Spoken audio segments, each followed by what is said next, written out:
This October, Kill Tony delivered another round of unpredictable, hilarious, and just plain strange moments. Take this bucket pull, for example. After a rough 1-minute set, Tony looked to Roseanne for a comment, and she didn't hold back. She absolutely crushed the comedian's soul with a dose of harsh reality. Who told you were funny, really? It doesn't seem like you have a lot of respect for comedy if you come up there reading notes. You didn't even memorize your act. Yeah. It's true.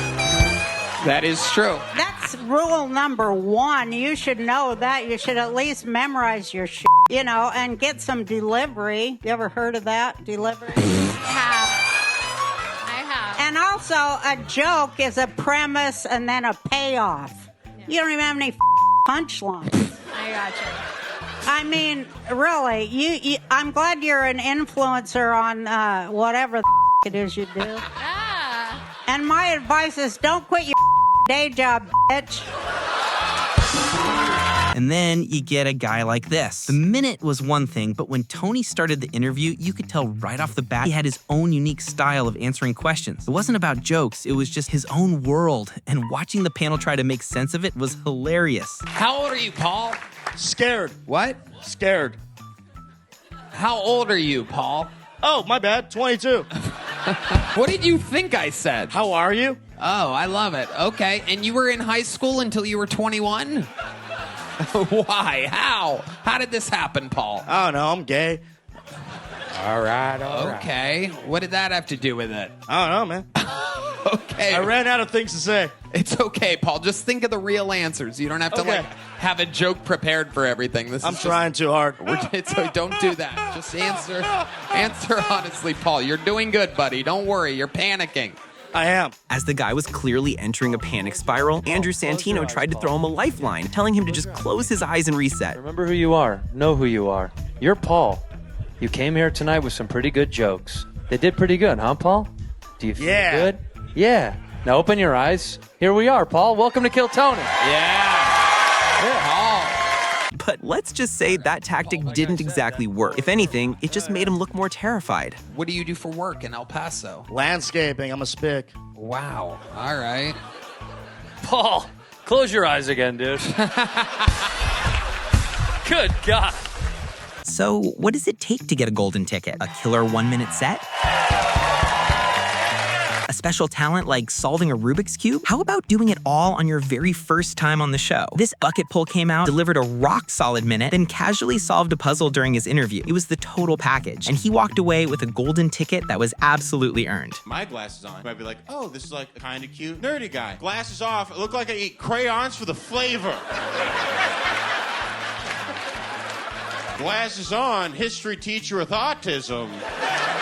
Glasses off, Matt Damon with Down syndrome. How do you like them apples? Glasses on, kind Chick-fil-A manager. My pleasure. How are we doing tonight, folks? What's going on? Glasses off, Arby's manager.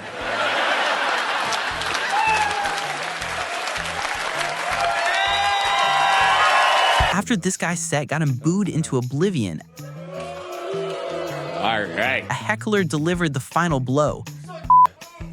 Tony rewarded the savagery, and the panel gave the comedian a chance for revenge, but he froze. No comeback, no fight, just pure panic. Motherfucker! Jesus Christ! God damn it, dude. That is, until Sam Talent stood up, backed him up, and gave a masterclass on dealing with a hostile crowd. I'm gonna buy your house because I'm a rich white guy who gets away with everything. Yeah.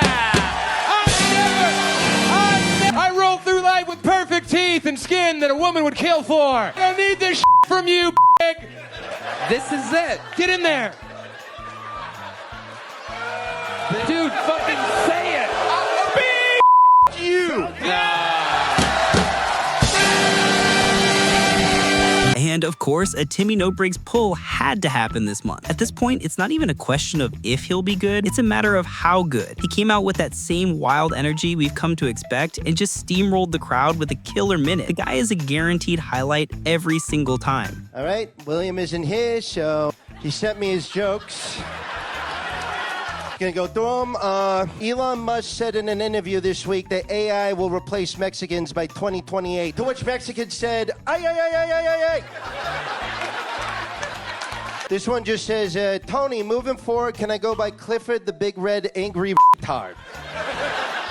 think that might have been an interview thing. I don't know. Vietnam invaded Italy this week. When asked why, they said, forget about it. I think that needs work, William. Conservative activist Charlie Kirk. Nope. Let's... Redban, if you play the bear, I'm going to you. All right.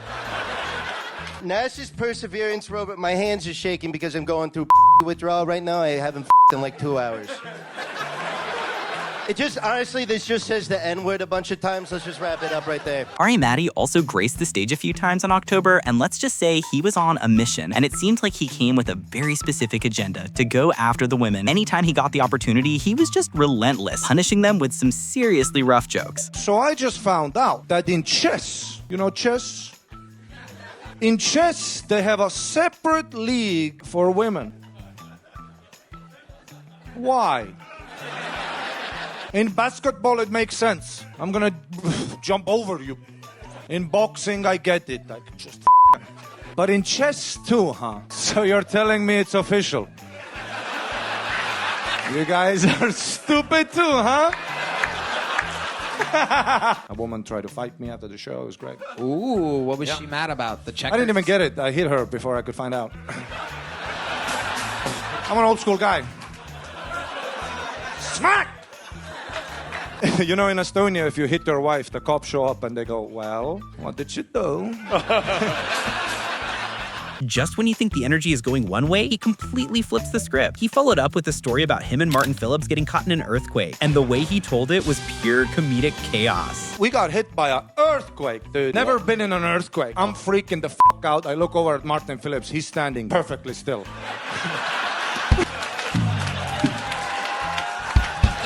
He's synced up. Turns out Martin isn't too shaky. The world is too still. He does the driving when you guys are on the road. Yeah, I don't have a driver's license. It's crazy. When we get pulled over, we have David Jolly sleeping in the back, me on the passenger seat, Martin is driving. Dude, when the cops pull us over, they don't know what the fuck is going on. They just let us going. But Martin is the best to drive with because he can park clunk, clunk, anywhere. We don't give a I love when he's looking for a parking spot. I'm like, Martin, look at you. Go in the mall. No one's going to say shit, Martin. Yeah. I was looking for a spot. You know, sometimes the best moments aren't just about the jokes, but the person telling them. This comedian had a solid 1 minute, and you could tell there was more to him than just the material. But now my kids got white friends, and I can't say the shit that I normally say around my kids because they got white friends. I mean, I don't say the N-word a lot, but my friends, they use the N-word like Frank's Red Hot. They put that on everything. So I'm taking my daughter and her little white friend to get some ice cream, you know what I'm saying, bumping some 2 Chainz. And my phone rings on Bluetooth. It's one of my army buddies. The first thing out of his mouth is, nigga. I'm like, hey, hold on, bro. Chill out. I got a little white girl in the car. He like, oh, nigga, you kidnapping now? I'm like, no, bro, no. We just going to get some ice cream.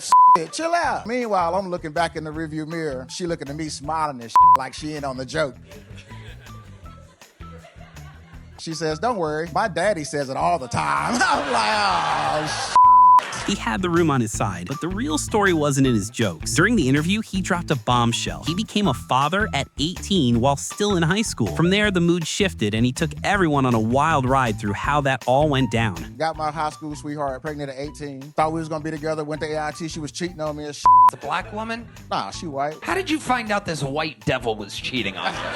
I came back home and she had hickeys and shit on her neck. I was like, oh, hell no. And you asked about it? Did she try to make up an excuse or anything? You know she did. Yeah, what did she say? What did this white say? She said, baby was grabbing my neck. I said, you're a goddamn lie. The baby 2 days old, ain't even that strong. And then there are interviews that turn into their own show. This was one of the longest interviews we've seen on Kill Tony, clocking in at a massive 26 minutes, purely because this guy was a treasure trove of crazy stories. But out of everything he talked about, one story in particular was so wild it left the entire panel both completely confused and desperate to hear what happened next. I came in third place in a prettiest hole in competition. Oh my God. Oh my God. Where was this competition held? It was in Lansing, Michigan. What did number That 1 and lines 2 up. look like? How did they beat you? So number 2, like, I don't know if anyone ever seen, like, but this guy had glitter shoved up his ass, and like he farted at one point, and like it shot out. It was amazing. All right. Here's me thinking Kill Tony is a great show. That's a great It's a great show. Sorry, that was the number 2 guy. Who won? So this lady, she was from Oklahoma, and like she had a flower tattooed on her ass. Like the center of the flower was the. What was your spin? How did you get third? So they had an interview section, and I told everyone it was my Make-A-Wish. Wow. I literally went from 8th to 3rd in 5 words. But the undisputed highlight of October was a full-on hostile takeover, led by none other than Timmy No Brakes. He came in with an energy so chaotic he did the impossible. He kicked Tony off his own stage. He takes the host chair, screams for Heidi. Heidi! Overcome with desire, she goes down on Timmy. Timmy. Whoa! And then has the absolute audacity to call Tony out like a regular. The role reversal sent the crowd into a frenzy, giving Tony himself a huge standing ovation as he took the stool.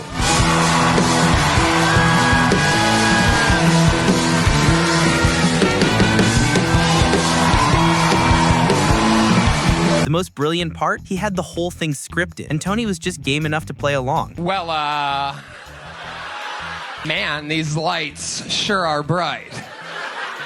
How we doing, Kill Tony audience? Not so easy, is it? That was very easy. That was a minute for me. Okay, let's start the interview. Tone, how long have you been attempting stand-up comedy?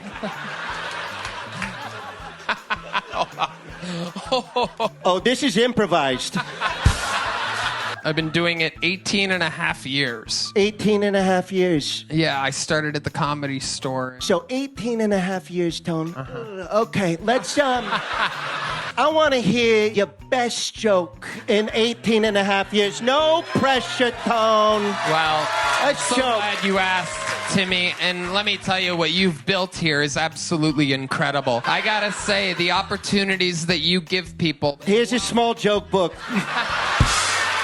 And that's how you catch a small joke book. And to wrap it all up, we got a moment that perfectly captures the weird, wonderful spirit of the show. We had one of the most frequent regulars of the show, alongside the legendary Adam Ray as Elaine. To close out the episode, they got on stage together to sing a song, and it was just an incredibly funny and surprisingly wholesome moment to end the night on. Well, we've seen good jokes and bad jokes and Jews and blacks.